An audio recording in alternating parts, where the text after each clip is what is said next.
Hello, YouTube. So, I hope everyone had an awesome 4th of July. I did. Had people come from out of town, some family, and got to watch fireworks, eat good food, barbecues, all the things that make me American. Now, I know it's been a while since I actually posted anything, and I apologize about that. If I want my channel to be a success and get you guys looking, I need to start doing this daily, and I'm definitely working on that. However, some serious matters have happened, which I am going to talk later on in my sessions, with my madness and the cycle that I do go through from time to time. And what I wanted to talk about and just pick up where I left off, I want to say starting over, okay? And this was just one in many moments of my life of me starting over. Left crazy house, madness, bullying, beatings to abuse, and at this point I had relocated back to Somerville with my grandmother and around my immediate family on my mom's side, and life was really, really good until school started, you know.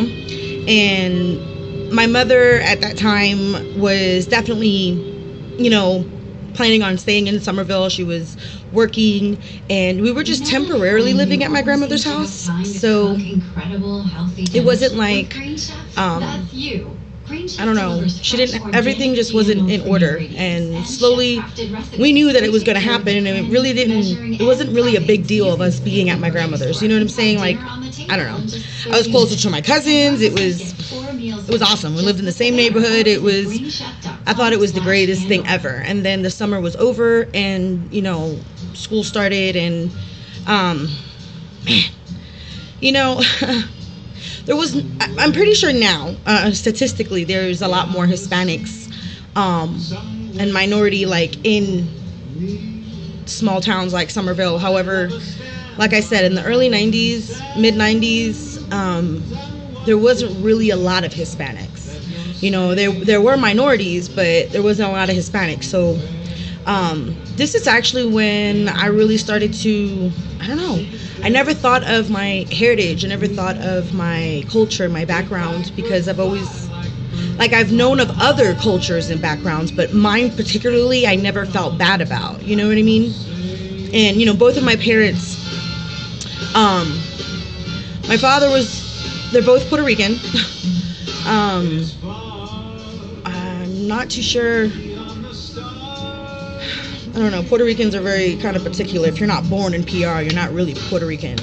My mom, I guess, would be considered a New Yorican, but both her parents are Puerto Rican, so I don't know, it's all in the blood, okay? I don't know the technicality here, but at this point I knew my background, and I knew what I was, and I knew that we got to speak a language, and I understood it. I of course, wasn't raised to speak Spanish, so I wasn't taught it like that. Now, I was always spoken to me, and I was, as a kid, when you don't know Spanish, and, you know, you have your aunts together and your peoples together, and they're yelling at you. They're not yelling, they're just telling you to go outside and play, but it sounds like they're yelling, you know. And I'm like, I don't even want to play now. I don't know why you yelled at me, but it's something that, of age, that it became like automatic, that I started to just understand what they were saying to me. It was crazy. I actually didn't start learning to speak it, read it, write it until I was about 13, 14. My grandmother started with me very young. That could be considered old in Latin households, considering a lot of people are just brought up bilingual, like my little brother and sister. They have had that benefit of they spoke Spanish first, you know. I remember having to speak to them in Spanish. Well, what's funny is the kids at school, of course, and the majority of the kids in school were either African American or Caucasian. Period. No, there was no in betweens.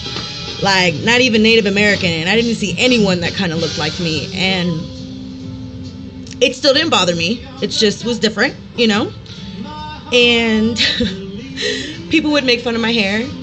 I used to get bullied a lot. When I say I used to get bullied a lot, I mean I would have girls just put gum in my hair. Like if I was on the bus, they would stick gum in my hair and I wouldn't even know it until I got to the house and my hair was getting brushed and they're like, you know, what is this? Of course, their whole idea was for me to have to get my hair cut because, you know, they were jealous. I didn't know that then, but I know that now. And of course, my family was awesome when it came to getting stuff out of the hair without using scissors. So those girls never won. However, I started to feeling bad about myself, start feeling bad about how I looked. I hated my hair, the curls, it was never straight. Like, why is it that I can't have straight hair? Like, why is it that I get so brown in the summer? Like, I don't get it. I didn't like it. You know, and this is once again, not really understanding my background, my culture, knowing, you know, having people around me embrace it and loving it and it always being there. But I never thought it was a divided kind of thing, you know, and it wasn't until I was in elementary, middle school that I started to just really get bullied for it. And I started getting called spick, wetback, and because I would tell people like, oh, I'm Spanish and, you know, I'm Puerto Rican. And I just remember this one kid at one time during lunch was telling me, you know, I think you and your family need to swim back where you came from and blah, blah, blah, blah. And I was so upset by that because I was like, we didn't come swimming, you know, like I didn't really understand what he said. But I remember going home and telling my mom about it. And I was like, Mom, this kid told me that me and my family need to swim back to where we came from. And she looked at me and she said, you need to tell that kid that he needs to get more educated because Puerto Rico is considered part of the United States. And if you're born there, you're not considered an immigrant.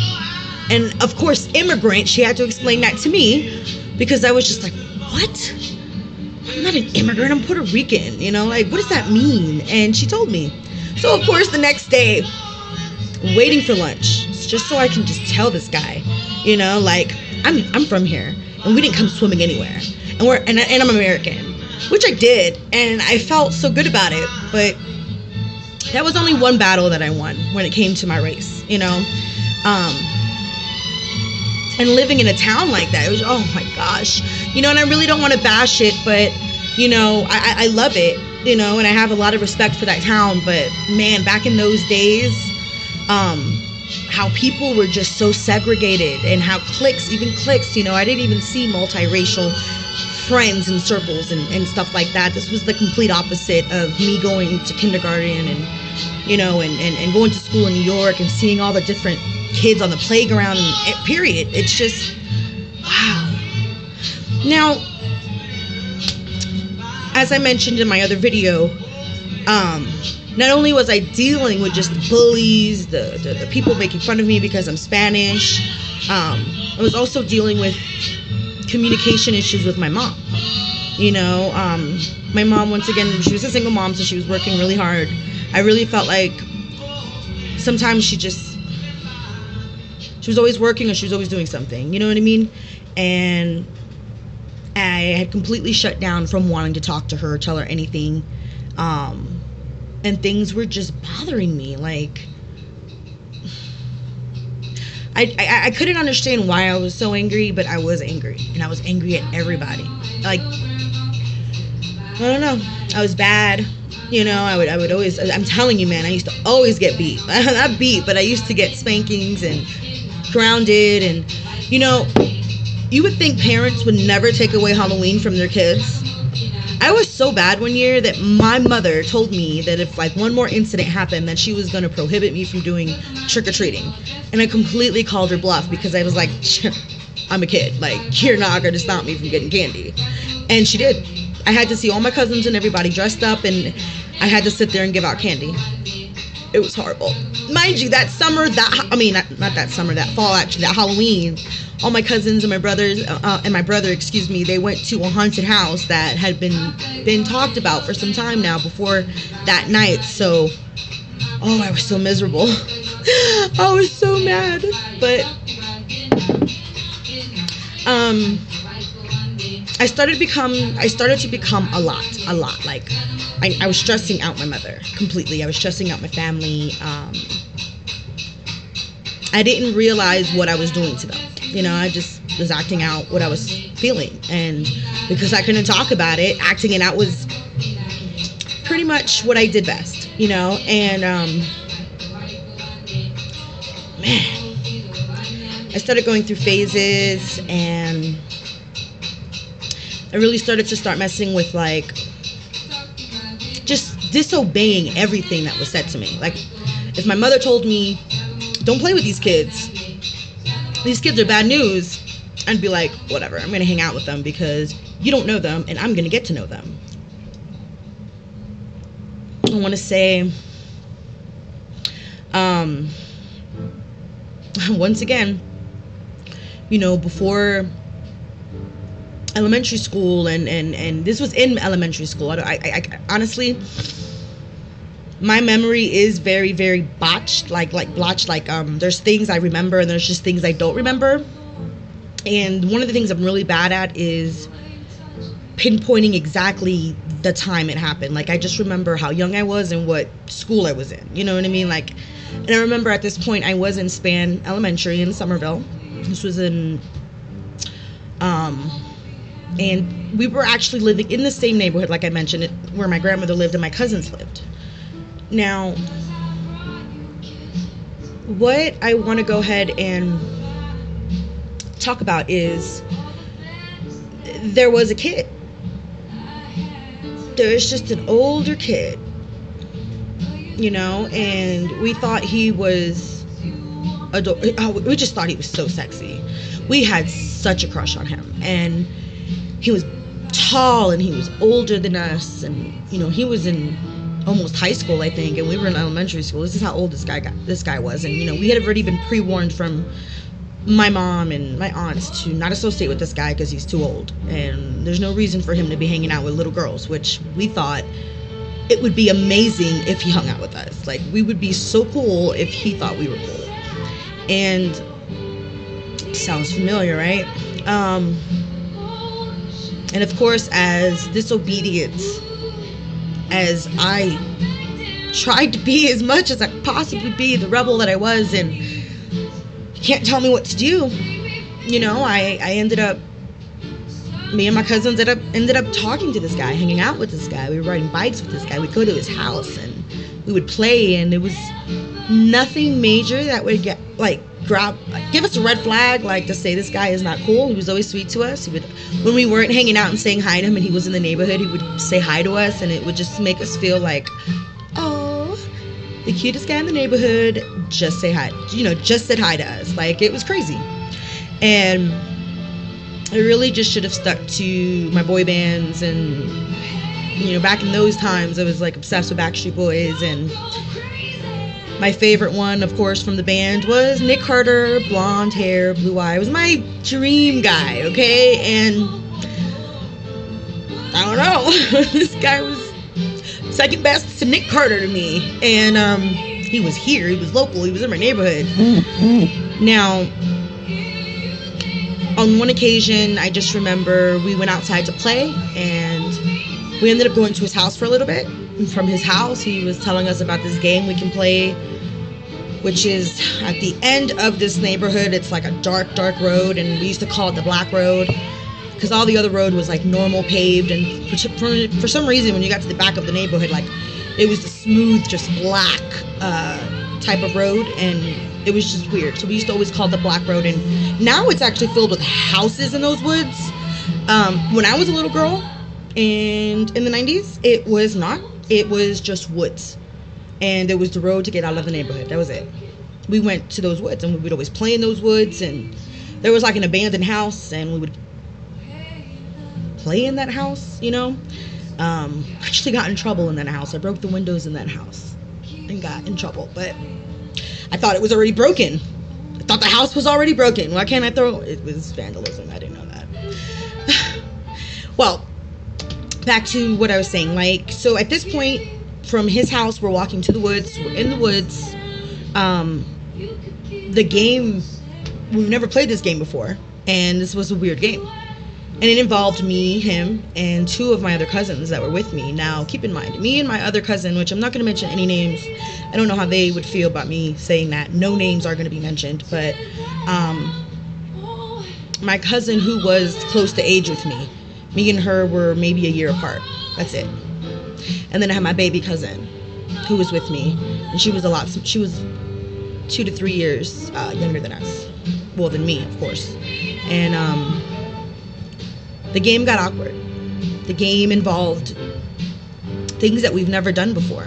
And it got to the point where he was instructing us to do things, not only to him, but to each other. And it was a game, he mentioned. And it was not a good game. We all felt bad. Like, when we were doing it because we were scared. When we started to show like we didn't want to do it, his tone, and he was getting upset, so it was like, all right, let's just do it so we can get out of here, you know what I mean? Like, we don't want to play this game anymore. And we all felt it, and it was just something that we all looked at each other at that moment when it was happening, and we knew. I'm sorry. And I just remember it may have been like maybe 5 or 10 minutes of this actually going on, and it felt like forever. And we were not too deep in the woods where we couldn't see the road. We were in the middle, like kind of in between, where we can still see past the bushes and the road. And that point, can I tell you, this is God, or my guardian angel? Because at that moment, when I think about it now, he could have raped all 3 of us. Or raped one of us.